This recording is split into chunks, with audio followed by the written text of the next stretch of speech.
क्या लगातार फिल्में फ्लॉप होने के बाद कंगना रनावत के साथ कोई केमिकल लोचा हो गया है?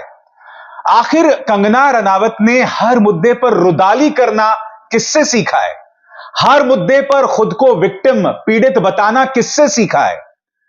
अब आप पूछेंगे कि भैया अभिसार शर्मा जी, आप ऐसा क्यों बोल रहे हैं? ऐसा इसलिए बोल रहे हैं दोस्तों कि उनसे सवाल पूछा गया, कंगना रनावत से सवाल पूछा गया कि कंगना जी, बिल्किस बानो के साथ जो नाइंसाफी हुई, और आप महिला उत्थान की बात करते हैं, तो आप बिल्किस बानो पर फिल्म क्यों नहीं बनाते? आप जानते हैं उन्होंने इसका क्या जवाब दिया? उन्होंने कहा, मैं इसलिए नहीं बना पा रही हूं कि तमाम जो प्लेटफॉर्म्स हैं वो कहती हैं कि आप भाजपा का समर्थन करती हैं, इसीलिए हम आपके साथ काम नहीं करेंगे। और दोस्तों, आप जानते हैं उन्होंने किस प्लेटफॉर्म के बारे में कहा है? जियो। वो जियो जिसके मालिक माननीय मुकेश अंबानी हैं। यानी कि मुकेश अंबानी का जो जियो ओटीटी प्लेटफॉर्म है, वो कंगना रनावत से ये कह रहा है कि हम आपके साथ इसलिए काम नहीं करेंगे क्योंकि आप भाजपा का समर्थन करती हैं। झूठ नहीं बोल रहा हूं दोस्तों, मैं जानता हूं आपको भी हंसी आ रही होगी, क्योंकि आप जानते हैं कि मुकेश अंबानी का एक न्यूज चैनल भी है जिसका नाम है न्यूज 18।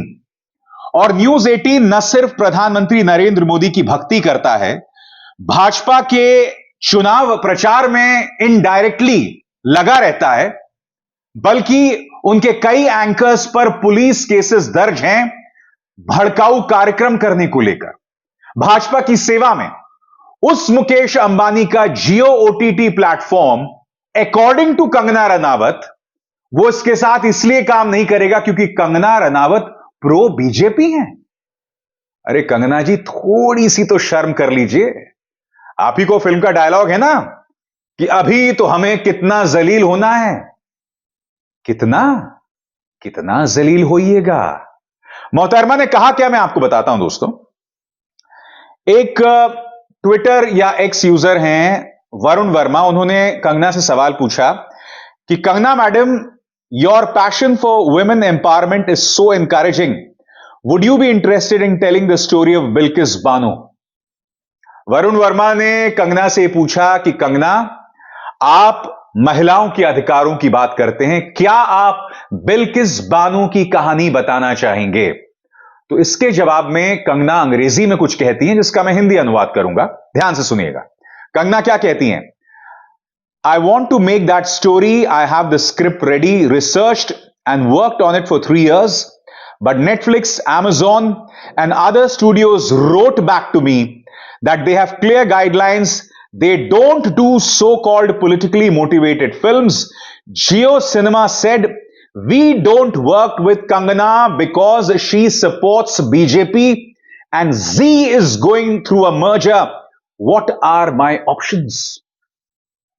मुकेश अंबानी का जियो कंगना से यह कह रहा है कि हम आपके साथ इसलिए काम नहीं करेंगे क्योंकि आप भाजपा का समर्थन करती हैं। कंगना जी, अगर गलती से जियो ने यह बात कह दी ना, तो बोरिया बिस्तर उठ जाएगा। मैं आपको याद दिलाना चाहूंगा, अभी वाइब्रेंट गुजरात चल रहा है, वहां पर अंबानी ग्रुप के सबसे बड़े चेहरे मालिक मुकेश अंबानी ने प्रधानमंत्री नरेंद्र मोदी को आजाद भारत का सबसे महान प्रधानमंत्री बताया था। यह मजाक नहीं कर रहा हूं मैं। जी हां, मुकेश अंबानी ने प्रधानमंत्री नरेंद्र मोदी को आजाद भारत का सबसे महान प्रधानमंत्री बनाया था। क्या आप मुझसे यह उम्मीद कर रहे हैं कि उस मुकेश अंबानी का जियो कंगना से यह कहेगा कि हम आपके साथ इसलिए काम नहीं करेंगे क्योंकि आप भाजपा का समर्थन करते हैं? सुनिए मुकेश अंबानी ने कहा क्या था, फिर देखिएगा। When foreigners think of new India, they think of a new Gujarat, Navu Gujarat. How did this transformation happen? Because of one leader, our beloved leader who has emerged as the greatest global leader of our times. And he is Shri Narendra Bhai Modi, the most successful Prime Minister in India's history. आज की तारीख में देश का जो सबसे अमीर आदमी है, चाहे वो अडानी हो चाहे मुकेश अंबानी हो, सब प्रधानमंत्री नरेंद्र मोदी की तारीफ करते नहीं थकते। नहीं थकते। एक जमाना हुआ करता था जब सत्ता पर जो काबिज होता था तब ये लोग उनके साथ संवाद करते थे, बहस मुबाहिसे होते थे। आज पूरी तरह से नतमस्तक हैं। गुजराती अस्मिता के नाम पर मुकेश अंबानी प्रधानमंत्री नरेंद्र मोदी को आजाद भारत के इतिहास का सबसे बड़ा प्रधानमंत्री मान रहे हैं। प्रधानमंत्री नरेंद्र मोदी की योजनाओं में क्या क्या खामियां हैं उसकी चर्चा मैं अपने मंच पर लगातार करता रहा हूं, मगर मैं आपसे सवाल पूछना चाहता हूं, ये जो दोनों बयान अभी अभी आपने सुने, ये दोनों बयान कितने चिंताजनक हैं। एक तरफ मुकेश अंबानी प्रधानमंत्री नरेंद्र मोदी को आजाद भारत का सबसे महान प्रधानमंत्री बताते हैं, यानी कि चाटुकारिता भी शर्मा जाए, और दूसरी तरफ कंगना रनावत अटेंशन सीकर, हर कीमत पर अपनी तरफ ध्यान खींचने वाली मोहतरमा कंगना रनावत ये कहती हैं कि जियो उनके साथ इसलिए काम नहीं करना चाहता क्योंकि वो प्रो भाजपा है। यकीनन कंगना, आप प्रो भाजपा हैं और आप भाजपा नहीं है, आप अवसरवादी भाजपा सपोर्टर हैं। 2014 से पहले आपने भाजपा की कभी भक्ति नहीं की। 2014 के बाद आप हों या वो कौन है, वो फालतू फिल्में जो बनाता है, हां, विवेक अग्निहोत्री, आप लोग समझ गए, अशोक पंडित, अक्षय कुमार, आप समझ गए कि भाई हमारी फिल्में चलें ना चलें, मगर अगर हम भाजपा का समर्थन करेंगे तो ये वो पॉलिटिकल पार्टी है जिसकी आप सेवा करें तो वो उसका जवाब देती है, वो आपकी सेवा करती है। यही वजह है कि 2014 से पहले हम आपकी राजनीतिक आवाज कभी नहीं सुनते थे। 2014 के बाद आपने न सिर्फ भाजपा की भक्ति शुरू की बल्कि जहर उगलना शुरू किया।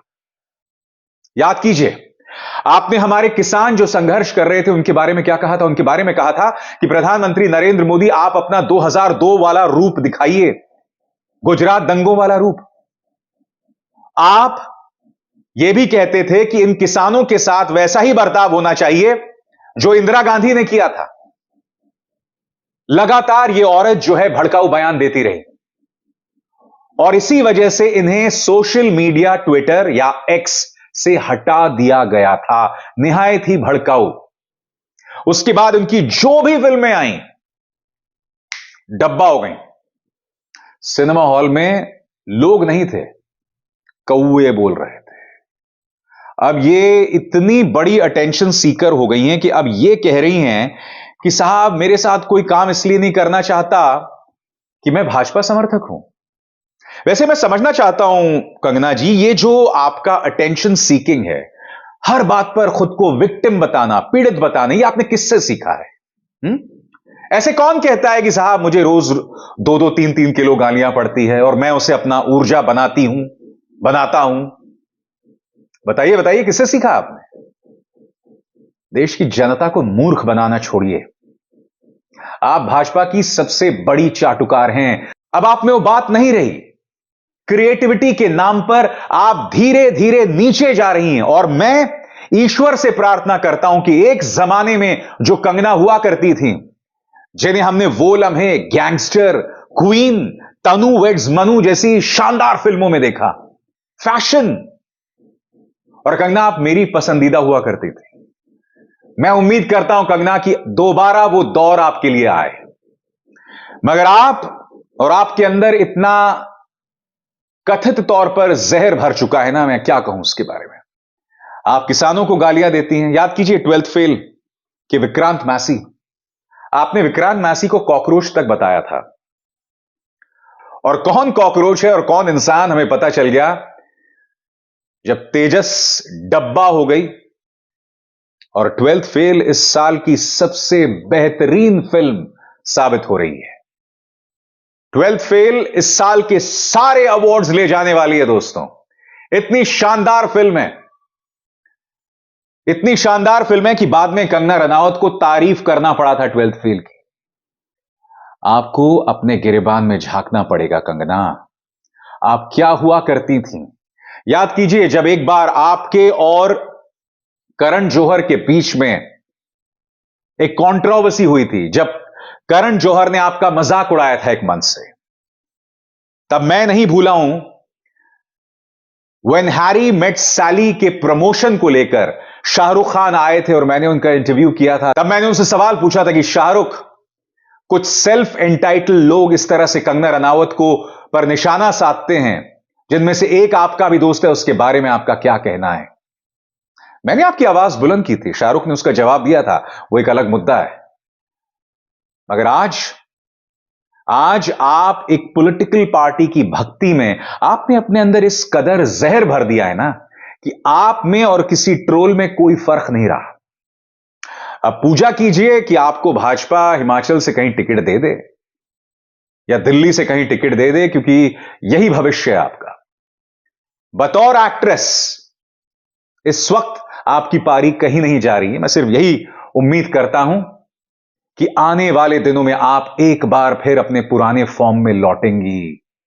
मगर आप कैसे लौटेंगी? आप तो हर बात पे रुदाली करती हैं, विक्टिम कार्ड खेलती हैं, जबकि सबसे ज्यादा जहरीली बयानबाजी मोहतरमा आप करती हैं। अभिसार शर्मा को दीजिए इजाजत। नमस्कार। स्वतंत्र और आजाद पत्रकारिता का समर्थन कीजिए, सच में मेरा साथी बनिए। बहुत आसान है दोस्तों, इस ज्वाइन बटन को दबाइए और आपके सामने आएंगे ये 3 विकल्प, इनमें से एक चुनिए और सच के इस सफर में मेरा साथी बनिए।